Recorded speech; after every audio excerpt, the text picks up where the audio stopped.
ओम शांति। आज 28 नवंबर 2024। आज के ईश्वरीय महावाक्यों में हमारे परमपिता परमात्मा शिव कहते हैं, मीठे बच्चे, तुम्हें एक बाप से ही सुनना है। तुम्हें एक बाप से ही सुनना है और सुन करके दूसरों को सुनाना है।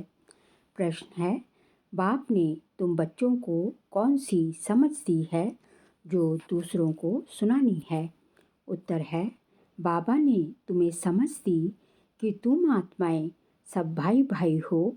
तुम्हें एक बाप की याद में रहना है। यही बात तुम सभी को सुनाओ, क्योंकि तुम्हें सारे विश्व के भाइयों का कल्याण करना है। तुम ही इस सेवा के निमित्त हो। ओम शांति।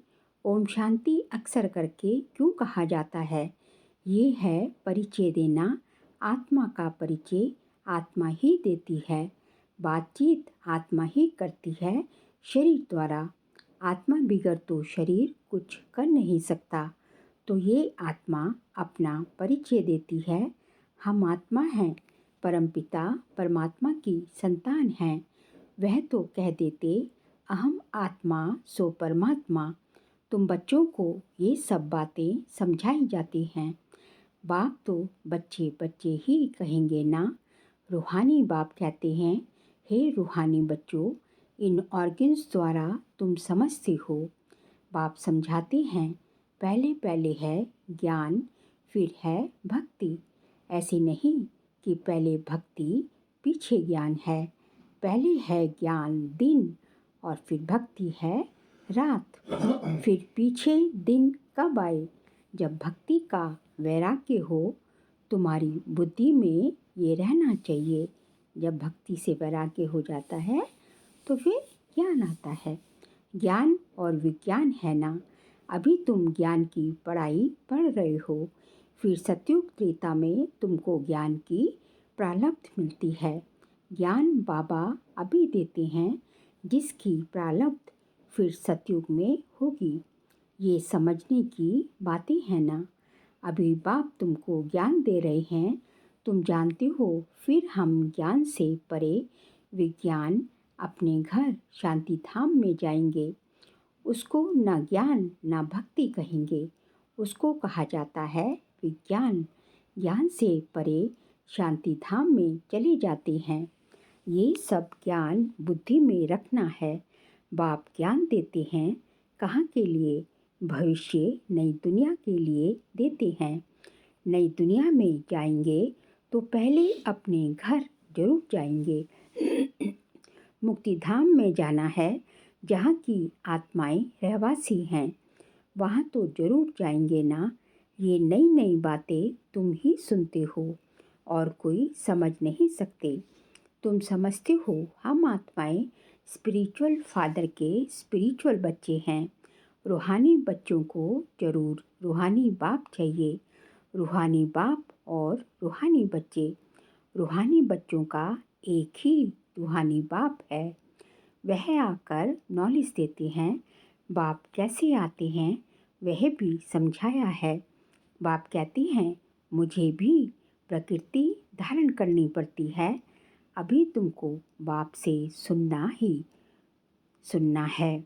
सिवाय बाप के और कोई से सुनना नहीं है। बच्चे सुनकर फिर और भाइयों को सुनाते हैं। कुछ ना कुछ सुनाते जरूर हैं। अपने को आत्मा समझो, बाप को याद करो, क्योंकि वही पतित पावन है। बुद्धि वही चली जाती है। बच्चों को समझाने से समझ जाते हैं, क्योंकि पहले बेसमझ थे। भक्ति मार्ग में बेसमझाई से रावण के चंबे में आने से क्या करते हैं? कैसे छीछी बन जाते हैं। शराब पीने से क्या बन जाते हैं? शराब गंदगी को और ही फैलाती है। अभी तुम बच्चों की बुद्धि में है कि बेहद के बाप से हमको वर्षा लेना है। कल्प कल्प लेते आए हैं, इसलिए देवी गुण भी जरूर धारण करने हैं। श्री कृष्ण के देवी गुणों की कितनी महिमा है। वैकुंठ का मालिक कितना मीठा है। अभी श्री कृष्ण की डायनेस्टी नहीं कहेंगे, डायनेस्टी विष्णु अथवा लक्ष्मी नारायण की कहेंगे। अभी तुम बच्चों को मालूम है बाप ही सतयुगी राजाई की डायनेस्टी स्थापन करते हैं। यह चित्र आदि भल ना भी हों तो भी समझा सकते हैं। मंदिर तो बहुत बनते रहते हैं, जिनमें ज्ञान है वे औरों का भी कल्याण करने आप समान बनाने भागते रहेंगे। अपने को देखना है, हमने कितनों को ज्ञान सुनाया है, कोई कोई को झट ज्ञान का तीर लग जाता है।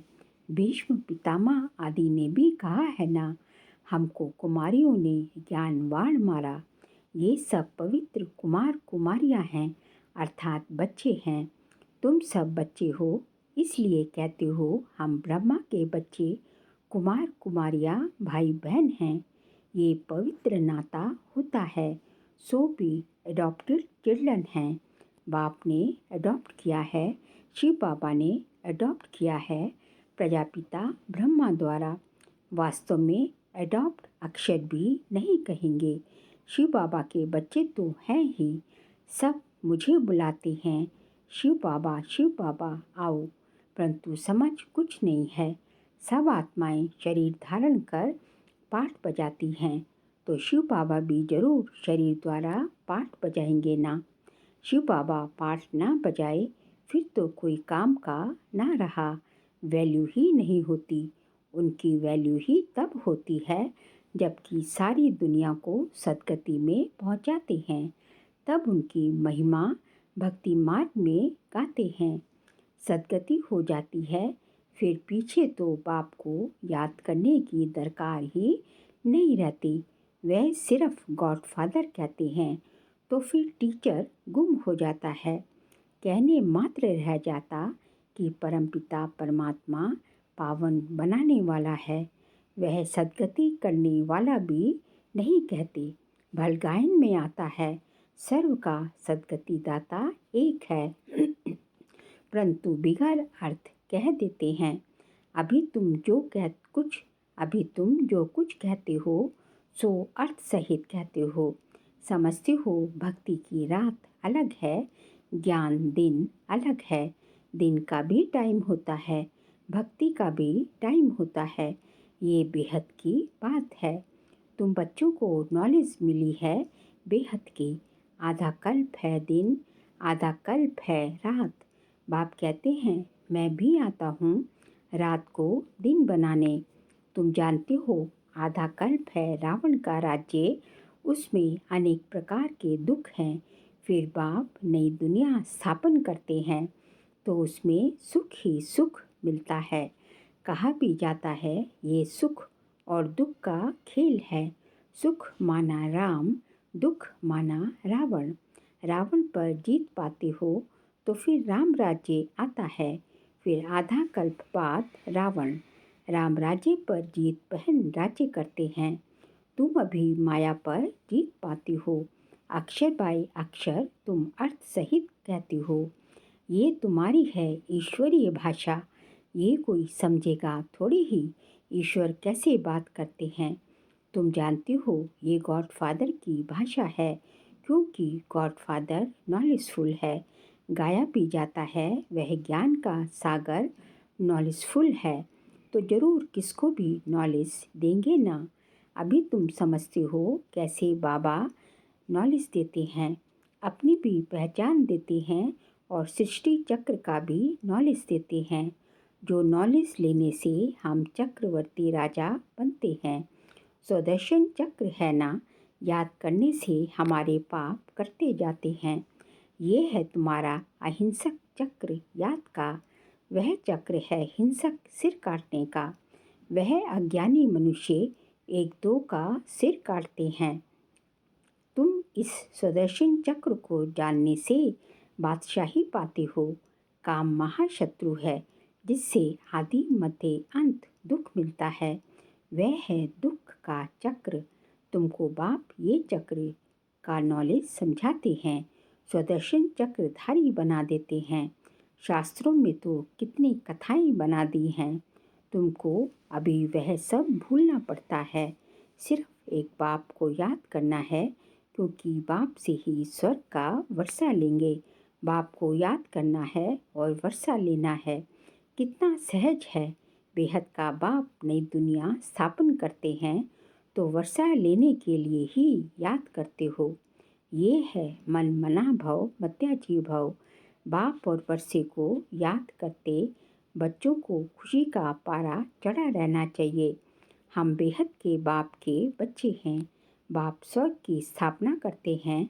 हम मालिक थे, फिर जरूर होंगे। फिर तुम ही नरकवासी हुए हो। सतो प्रधान थे, अब तमो प्रधान बने हो। भक्ति मार्ग में भी हम ही आए हैं। ऑलराउंड चक्र लगाया है। हम ही भारतवासी सूर्यवंशी थे, फिर चंद्रवंशी, वैश्यवंशी बन शूद्रवंशी बने, नीचे गिरे हैं।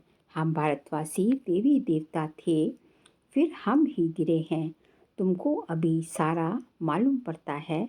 वहाँ मार्ग में जाते तो कितना छीछी बन जाते हो।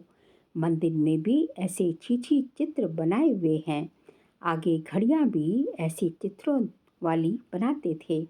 अब तुम समझते हो हम कितने गुलगुल थे। फिर हम पुनर्जन्म लेते लेते कितने छीछी बनते हैं। ये सत्युग के मालिक थे तो देवी गुणों वाले मनुष्य थे। अभी आसुरी गुणों वाले बने हैं और कोई फर्क नहीं है। पूंछ वाले या सूंड वाले मनुष्य होते नहीं हैं। देवताओं की सिर्फ ये निशानियां हैं, बाकी तो स्वर्ग प्रायलोप हो गया है। सिर्फ ये चित्र निशानी है। चंद्रवंशियों की भी निशानी है। अभी तुम माया पर जीत पाने के लिए युद्ध करते हो। युद्ध करते करते फेल हो जाते हैं तो उनकी निशानी तीर कमान है। भारतवासी वास्तव में है ही देवी देवता घराने के, नहीं तो किस घराने के गिने जाएं। परंतु भारतवासियों को अपने घराने का मालूम ही ना होने के कारण हिंदू कह देते हैं, नहीं तो वास्तव में तुम्हारा है ही एक घराना। भारत में है सब देवता घराने के जो बेहद का बाप स्थापन करते हैं। शास्त्र भी भारत का एक ही है। डीटी डायनेस्टी की स्थापना होती है, फिर उनमें भिन्न भिन्न ब्रांचेस हो जाती हैं। बाप स्थापन करते हैं देवी देवता धर्म। मुख्य है 4 धर्म। फाउंडेशन देवी देवता धर्म का ही है। रहने वाले सब मुक्ति धाम के हैं। फिर तुम अपने देवताओं की ब्रांचेस में चले जाएंगे। भारत की बाउंड्री एक ही है और कोई धर्म की नहीं है। ये है असुल देवता धर्म के। फिर उनमें और धर्म निकले हैं। ड्रामा के प्लान अनुसार भारत का असुल धर्म है डीटी, जो स्थापन करने वाला भी बाप है। फिर नए नए पत्ते निकलते हैं। ये सारा ईश्वरीय झाड़ है। बाप कहते हैं मैं इस झाड़ का बीज रूप हूँ। ये फाउंडेशन है। फिर उनसे ट्यूब्स निकलती हैं। मुख्य बात है ही हम सब आत्माएं भाई भाई हैं। सब आत्माओं का बाप एक ही है। सभी उनको याद करते हैं। अब बाप कहते हैं इन आँखों से तुम जो कुछ देखते हो उसको भूल जाना है। ये है बेहद का वैराग्य। उनका होता है हद का वैराग्य। सिर्फ घर बार से वैराग्य आ जाता है। तुमको तो इस सारी पुरानी दुनिया से वैराग्य है। भक्ति के बाद है वैराग्य पुरानी दुनिया का। फिर हम नई दुनिया में जाएंगे वाया शांति धाम। बाप भी कहते हैं ये पुरानी दुनिया भस्म होनी है। इस पुरानी दुनिया से अब दिल नहीं लगानी है। रहना तो यहाँ ही है जब तक लायक बन जाए। हिसाब किताब सब चुकतू करना है। तुम आधा कल्प के लिए सुख जमा करते हो। उनका नाम ही है शांति धाम, सुख धाम। पहले सुख होता है, पीछे दुख। बाप ने समझाया है जो भी नई नई आत्माएं ऊपर से आती हैं, जैसे क्राइस्ट की आत्मा आई, उनको पहले दुख नहीं होता है। खेल है ही पहले सुख पीछे दुख। नए नए जो आते हैं वे हैं सतो प्रधान। जैसे तुम्हारा सुख का अंदाज ज़्यादा है, वैसे सबका दुख का अंदाज ज़्यादा है। ये सब बुद्धि से